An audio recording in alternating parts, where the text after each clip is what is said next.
girls. Welcome to this week's episode of Wellness Simplified. I don't know about you, but I feel like I'm constantly bombarded by people trying to sell different detox products, programs, teas, retreats, etc., etc. But the question isn't whether you should do another rigid program. It's whether you're actually giving your liver, your gut, your kidneys, your lymphatic system, all of those organs of elimination and detoxification, what they need to do their actual job properly. And there's a huge difference between supporting your body's natural detox pathways and the stuff being marketed to us. Today, I'm talking to someone who has been supporting people through this approach for 31 years. Anthia Koullouros is a naturopath and medical herbalist based in Sydney's Surrey Hills and the founder of Apotheca by Anthia, a clinic, store, and online practice that has been helping people to get well naturally for over 3 decades. She runs seasonal cleanse programs. I've actually done them twice myself, and I love her gentle, grounded approach, which is why I invited her to come to the show. In today's episode, we talk about the liver's two-phase detoxification process, what a sluggish gut and liver actually look like, why the lymphatic system needs movement to flow, and the emotional load that we carry as part of our body's total toxic burden, and ways that we can improve each of these organs so they function optimally. And at the end, as always, we land on one thing that you can try this week. If you've ever felt confused about detoxing or wondered if you're doing it right or maybe doing too much, this one is for you. Let's get into it. Hey, Anthea, thank you so much for joining us. I really appreciate it. I was really wanted to do a session on, a few sessions. We're going to do 2 on cleansing and the body's natural ability to cleanse and how to optimize it and how to reduce toxic load. And I think it's, particularly important right now because it just feels heavy with everything that's happening in the world. And I really love your approach, having gone through 2 of your seasonal cleanses. So I'm thrilled to have you on. Thank you. Thank you so much for having me. It's a delight. Thank you. So before we get started, I love to just give people a kind of a sense into into your life. So could you run us through what your morning looked like and how do you kind of nourish yourself at the start of the day? Yeah, sure. Well, because I am on a 21-day seasonal cleanse reset at the moment. So this morning looked like a pot of my Hygeia 1 Tisane. It's a lovely bowel liver cleanser, a cup of chicken bone stock broth. And I also had, yesterday I made some quinoa gluten-free bread, quinoa chia seeds. It actually worked out. I was very impressed. This morning I had it, so I was happy with just some chicken liver pate and I had avocado and some sauteed spinach. That was it. Pretty nutrient-dense start. I've got a big day consulting, so that was it today. That's a beautiful, you're really loading your body with nutrients that way. So beautiful. Okay, let's jump in. So you've been in naturopathic practice for 31 years, which is amazing, a wealth of knowledge. How has your understanding of detoxification evolved over that time? It is such an interesting question to ask me because it was only last week Heidi, my assistant, said to me, you haven't changed your stance on detoxification and cleanses. And I said, absolutely right, I haven't.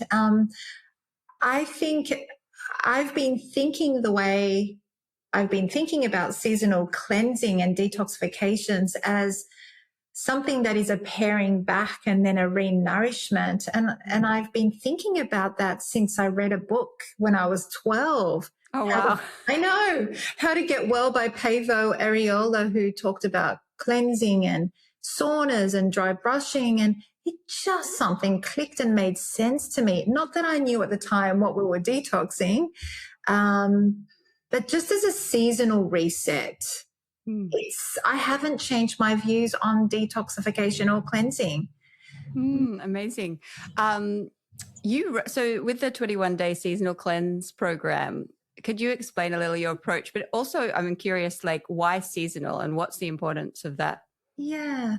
So for me, a cleanse and a detox doesn't mean a highly restrictive fast or water cleansing or anything like that. It's a simple paring back of any processed foods and ingredients and addictive substances, whether it's caffeine, sugar, alcohol, that can get in the way because we end up using them as crutches.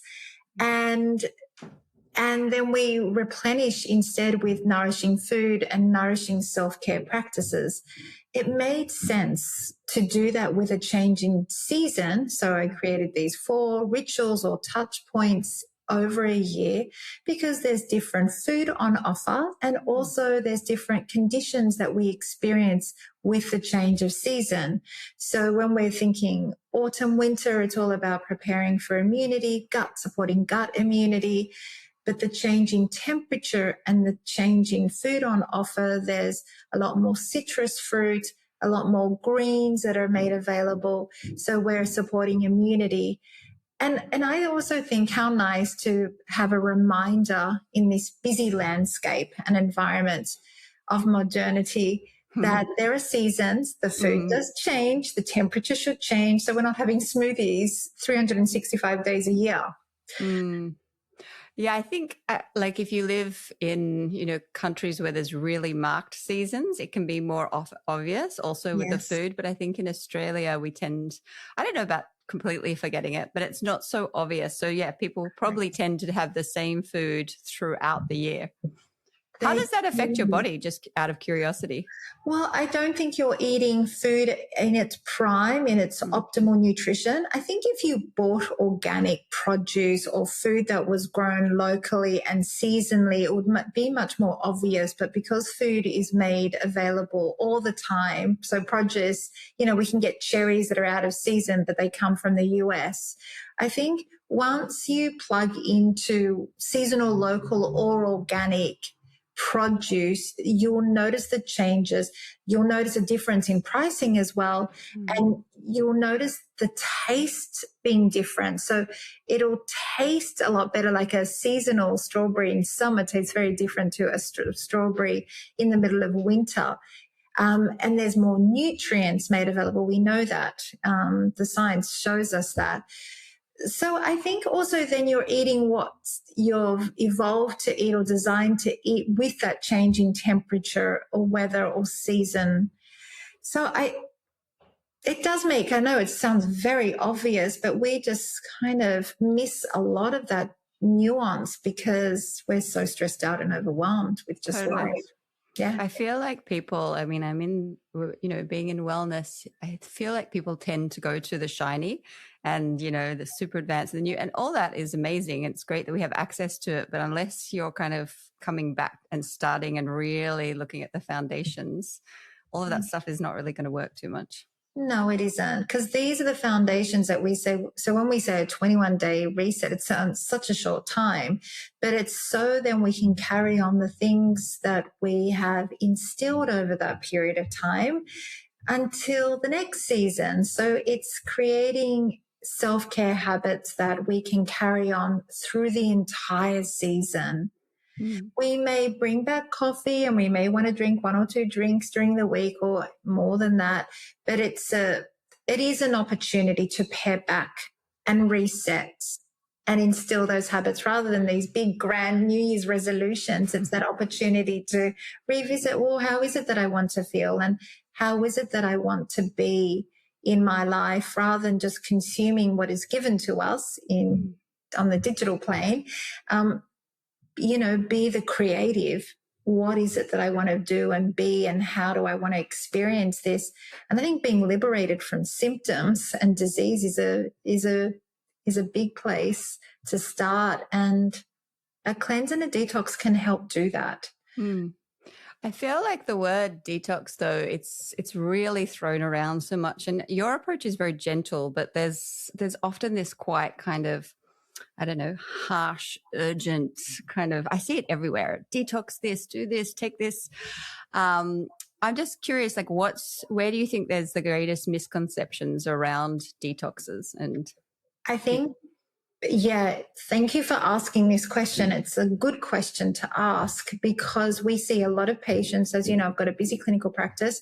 We see so many patients who have been taking oregano oil, consuming it relentlessly for years. And then we do a gut microbiome stool test and they have undetected levels of beneficial bacteria.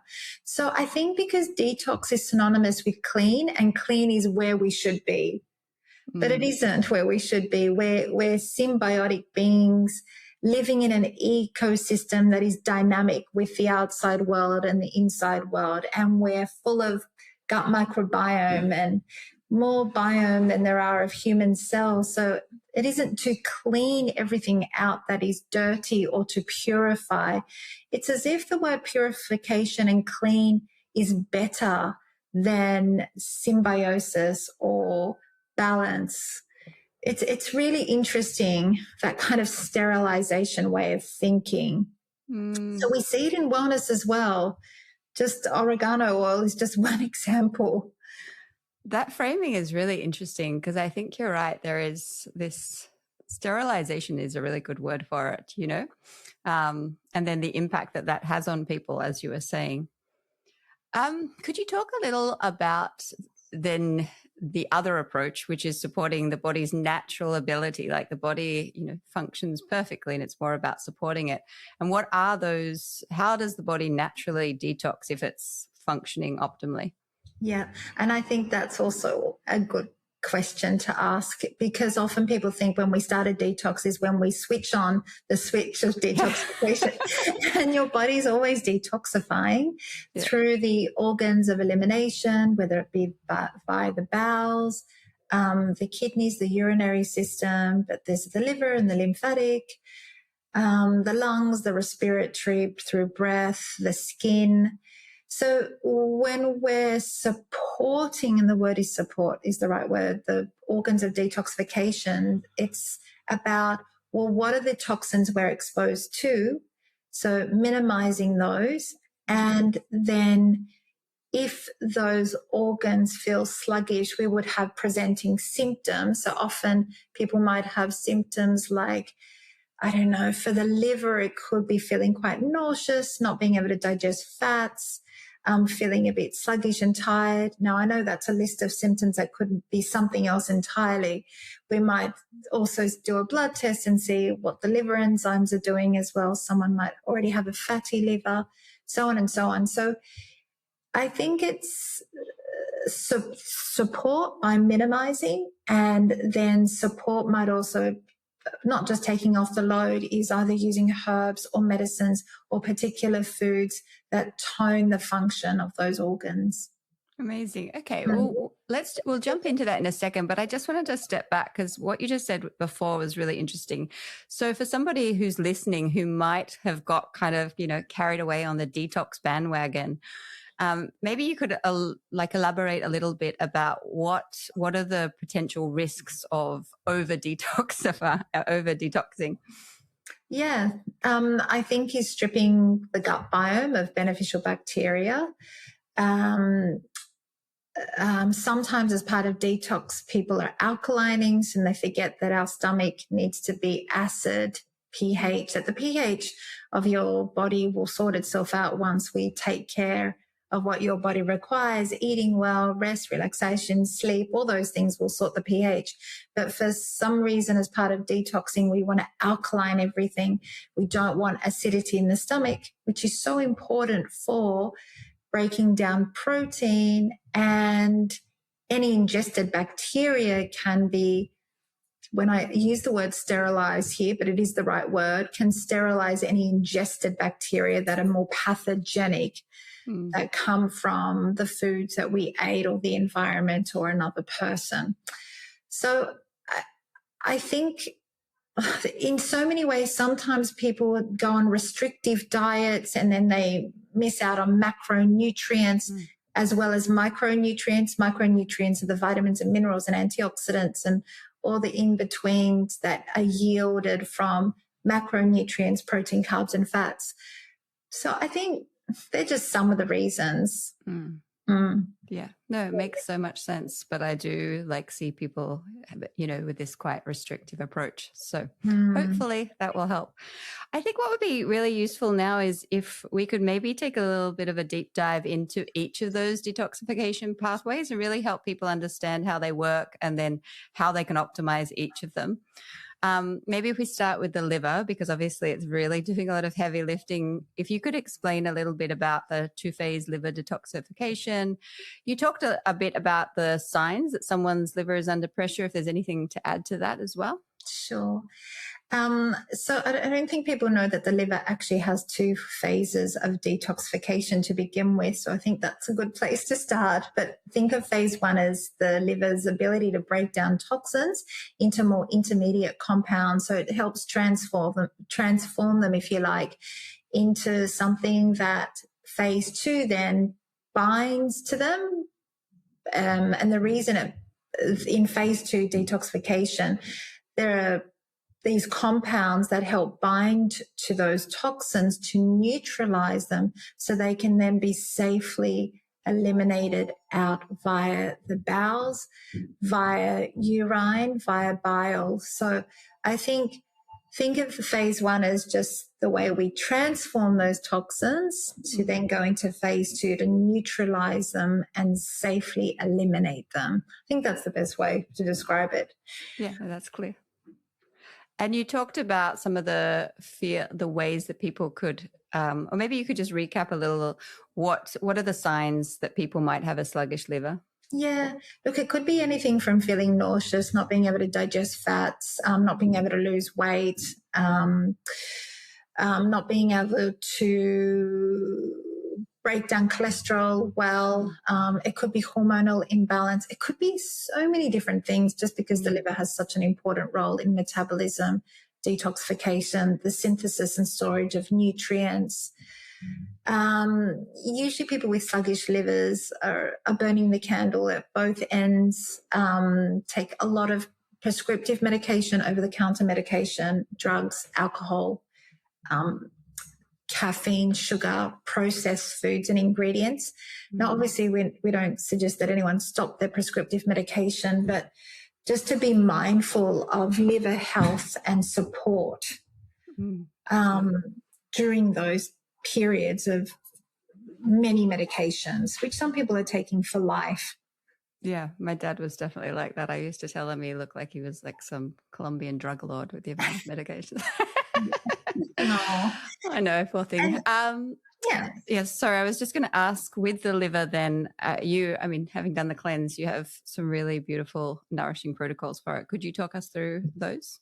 Yeah, we begin with, food as medicine because it's the easiest place to start. So a lot of people aren't eating enough of the kinds of fruits and vegetables that support the different phases within your liver. The main group of vegetables is the brassica family, also known as the cruciferous family, which includes broccoli, broccolini, kale, cauliflower, cabbage, what else? Turnips, rocket, that family. They will support phase 1, phase 2, liver detoxification. Anything that is bright purple, red, orange, anything that's rich in antioxidants, anything that's naturally rich in B vitamins.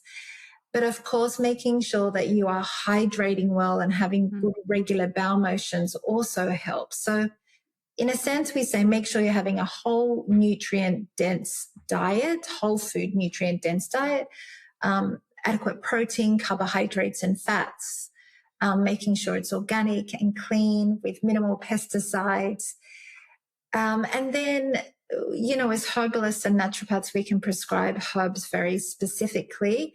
But again, we say get advice from a qualified practitioner to make sure if you are on any prescriptive medication that you don't have any drug interactions. I find this day in, day out. I'm always saying, can't take that with this. You can't take that supplement with that. You really need to speak to someone who's experienced. It's either your doctor who's prescribed the medication, or seek expert advice when you want prescriptive herbs or supplements. Often people don't tell the pharmacist or health food store assistant, or they just buy things over the counter and unsure of if that's the right product for them. And that can have a significant role and damage to them. Yeah, they probably don't realize that even herbal medicine can interact. Correct. And do you give any guidance in terms of, try to aim for however brassica vegetables per day, per week? Yes. So we could say for someone who wants to support liver detoxification, 1 to 2 cups of cooked brassica family per day. Yep. And for some people, that's a lot because a lot of people aren't eating enough vegetables, nor are they eating enough variety. So we try to aim for that diversity for their gut biome, but also to get the diversity in nutrition. When I say for their gut biome is those plant fibers feed beneficial bacteria. So diversity in plants is really important.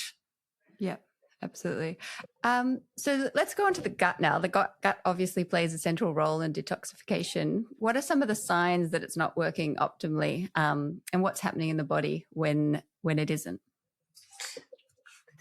So when I think of the gut and I think of what are the most common presenting symptoms that a patient will see me for, it is bloating, gas, discomfort, and some type of irregular bowels, whether it's constipation or loose stools. Some people know about their food intolerances or food sensitivities or have this kind of understanding, when I eat this, I get this. Some people can't pinpoint it and they're always wanting to be able to pinpoint. Some people are very attuned to their symptoms, so they'll think, every time I eat that, I get fatigued or I get brain fog, or when I eat this, my skin breaks out.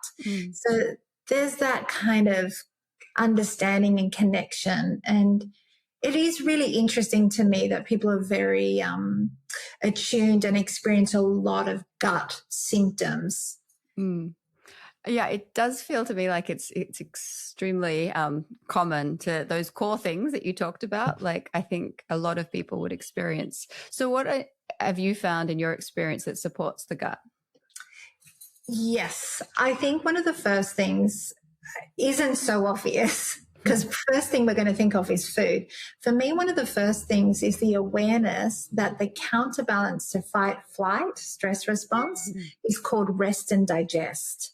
And so when I make a patient aware that in a stressful state or eating on the run or eating in a stressed out state, you're not going to optimize your digestive capacity. You won't be able to eliminate as well or in a more regular fashion. You won't be able to absorb optimally nutrients, because in a fight-flight response, the counterbalance to rest and digest, all blood flow shunts away from the digestive system to support a fight or flight response to stress. So how do we optimize that is slow everything down, chew food until liquid, and use those kind of sensory touch points to prepare our digestive system for food consumption.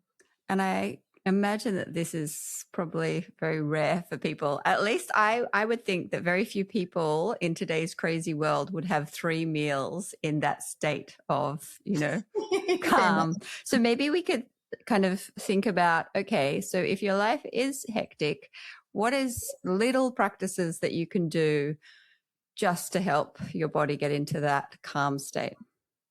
I created something called the 15-15-15 minute rule. Especially for my patients at lunchtime, where they're very stressed out in the middle of the day if they're, work these intensive long days.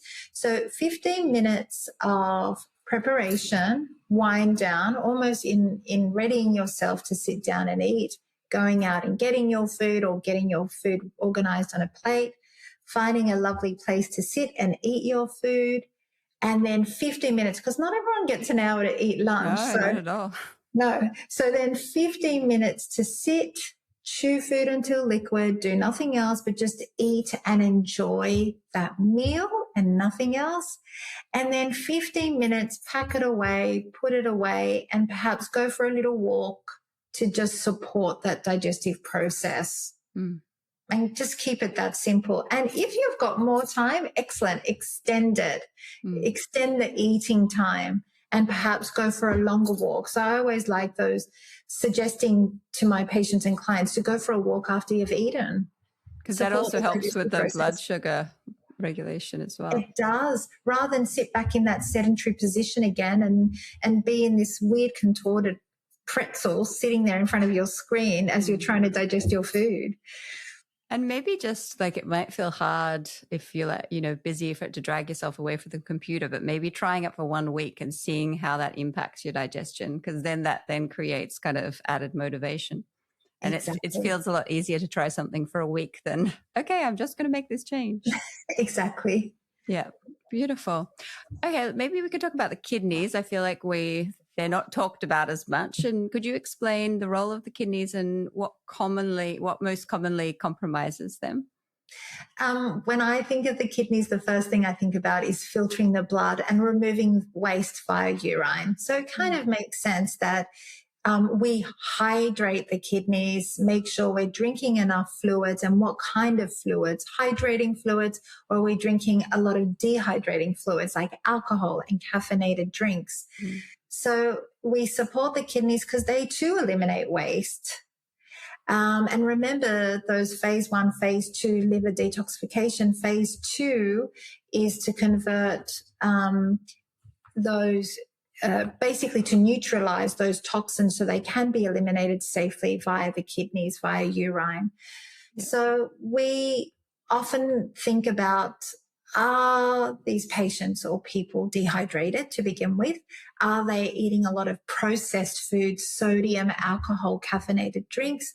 And are there certain medications that are affecting kidney function? But yeah, I think, again, a whole food diet, if you're eating a lot of processed food, it's not fresh food and it's not food that's hydrated. Think of it as dehydrated food, like breakfast cereal, anything that needs to be rehydrated because you couldn't really get it down if it was dry. Yeah, I think that's it when I think about the kidneys. It's just hydration, hydration, hydration. And remember, it is an organ that's equally important for detoxification because it filters out waste. Yeah, exactly. And do you think, is water itself enough or do you need to put like electrolytes or some sea salt or something in? I think it just depends on what kind of water you're drinking. So whether it's tap water, spring water, and also what kind of exercise are you doing? Do you live in a hot climate? Some people who get really sick and feverish often. So they're all the factors that I think about. Also, the environment is whatever it is that you're doing, not just what you're consuming orally, but the environment that you're in that could lead to dehydration. And therefore, does your water need something a little bit extra like electrolytes or coconut water or bone stock broth? Yeah. I always tell my dad that tea and milk does not constitute as having a water. That actually means you've got to take an extra glass because you're dehydrating yourself. I know. Yeah, that is common. Yeah. Okay, let's maybe talk about the lymphatic system.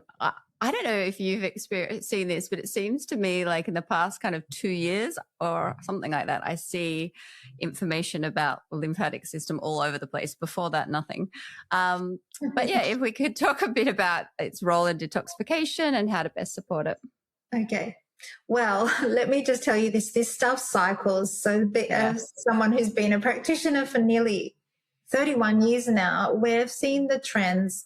It's like I always say, okay, we're back here again. So, kind of like going back to wearing your 80s clothes or something.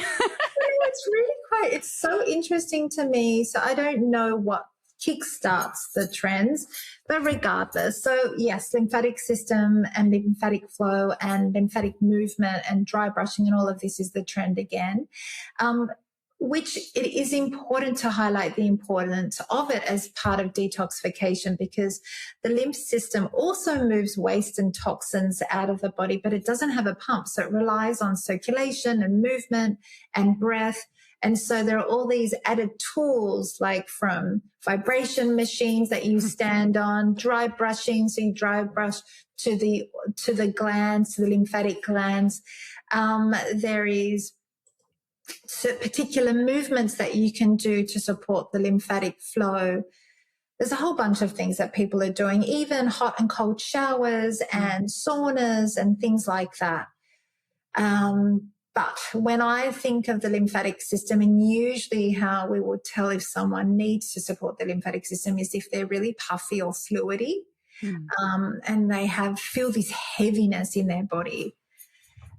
So sometimes people will get that if they've been sitting all day long, and especially anyone who's just sitting in front of a screen all day long, and they'll say, my legs feel so heavy, Anthea, and I don't understand. I don't have any ankles anymore. And they just need to move their bodies. It's that simple for those people, and make sure they're hydrating well. Yeah. So, yeah, the lymphatic, I know there's all these gadgets and things that are all wonderful, but I think just simple movement. Yeah, keep it simple. My kids have a trampoline and I use it more than they do. Perfect. I love it. Yeah, I had a kid ask me once, he was like, he looked up at me because we back onto a park, and he was like, what are you doing jumping on the trampoline? And I'm like, because it's fun. And he's like, but you're an adult. I know. Well, you'll have to tell them that, I don't know when it was it the 80s or the 90s when the rebounder, a mini trampoline, and everyone had one in their living room while you watched your TV show and you were just jumping up and down. There we go. I'm jumping up and down nature much better. So good. And you touched on breath. So, I mean, the lungs obviously themselves are an important detox pathway. So what are some simple changes that we can make in the way that we breathe to best support detoxification? Yeah, I think people don't realize that, yes, your breath also detoxifies metabolic waste. So first of all, I check if people can breathe well. So I notice whether they're shallow breathers, nose breathers, or mouth breathers. And if they can't breathe through their nose, which is what we want them to be doing, in and out, then we're looking at sinusitis, hay fever, allergies, nasal congestion causes, lots of head cold. There's a whole bunch of reasons why people can't breathe well. So we want to address those first and foremost. But also people who are stressed, it's as if they hold their breath. So we teach them how to breathe well, which might be, first of all, see if you can breathe through the nasal passages, mouth closed, and breathing in for a few breaths, a few counts, and then breathing out for a few counts. So I see what happens. Basically, I'll ask them to do that within a consult, or I've noticed it. But it's also what you're breathing in, what's in your environment that you're breathing in. Within your home office, workplace, home, the environment of your work. Like, we had a patient who's a carpenter, and what he's breathing in were really toxic chemicals that we then were able to test. So I think that's really important. Molds, synthetic chemicals, fragrances versus fresh air. But what is fresh air? So sure, patients will push back on that. But I think, if you've got a garden, if there's a park nearby, get around trees, because they breathe out the oxygen that we breathe in, and we breathe out the carbon dioxide that they breathe in. So there's our symbiotic partner right there. Perfect. Amazing. Well, maybe just to finish up, I mean, I think one thing that people tend not to take into account when they're thinking about detoxification, but you do in your programs, is also the mental, emotional load that we deal with, which in itself can be quite toxic. Did you want to speak to that at all? Yes, I think, it is something that I hear that language a lot with patients who really don't like themselves and use quite negative, critical language of their symptoms and feelings, how they look and how they feel. And I think, a take-home message would be have reverence for your symptoms and feelings, and act with kindness to yourself as if it was a friend knocking on the door that needed tending to. That your symptoms and feelings just need attention. So they're a part of you that sometimes are knocking on the door, needing attention from you quietly. Sometimes they're screaming really loud with big symptoms or disease states. And having reverence towards them is far more regulating to your nervous system, to not be in that fight-flight response towards your symptoms and feelings. Absolutely. I think that's so important, because if you go about addressing an issue to try and improve your health, but you do it with stress, you're just worsening the situation. Whereas if you take that reverent, kind of slow, gentle approach, you're working in harmony with your body. It is. And then you stay in a much more curious space, which opens up so many more doors. You have greater perspective, more possibilities, rather than being this very narrow fight-flight response, which is important to get us out of danger, but not when it's like that as your default. Yeah, 100%. I love that. And that's very linked to my final question, because I like to end these interviews like we're giving people so much information, but I'd like to bring it down to, okay, what's one thing that they could do this week, next week to make a difference? We've covered a lot, but where would you recommend that people started? It's so hard to. Yeah, I know. People always say this to me. They're like, can I have 3? Can I have 4? You can say like 2 or 3 in order. You know what? I'm just going to say the first thing that pops in my head is chew your food until liquid and eat in a relaxed state with reverence of what you're eating. Beautiful. Just because then you can really think about it and feel what's happening. Am I eating the right food? Am I eating nutrient-dense food? What am I feeding myself? But if you slow it down, that'll give you a lot of insight. Just chewing.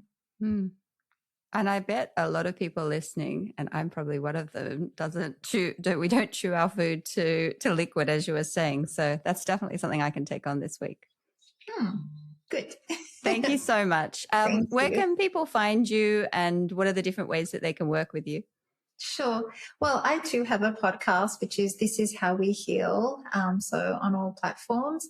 But if they visit my Apotheca by Anthia.com is my website. You can book a one-on-one consult with me. You can subscribe to my Substack. You can listen in on the podcast. So it's Apotheca by Anthia, APOTHECABYANTHIA.com. And that's where you'll find me, either in my store, in my clinic here in Surrey Hills, or online. Beautiful. That's excellent. And next week you're coming back, which is perfect to talk about. So now we've covered the ways that we can support our body to detoxify naturally, which is amazing. And the next step then is, okay, how can we reduce all the things in our environment that are adding to that toxic load? So listen next week, because Anthia will be back to talk about that. Yes. Thank you so much. I really appreciate your time. Thank you. Pleasure. Now it's your turn. Take what you've learned today and put it into action. Try the habit, run the experiment, and actually track how you go. I'll be doing it right alongside you and sharing on socials, so come find me there. Links are in the show notes. Tell me what's working, what isn't, and what questions are coming up. I genuinely want to know. And if today's episode helped, share it with someone who needs it. And if you haven't already, hit subscribe so we can keep optimizing our health together, one simple step at a time. Take care, and I'll see you next week.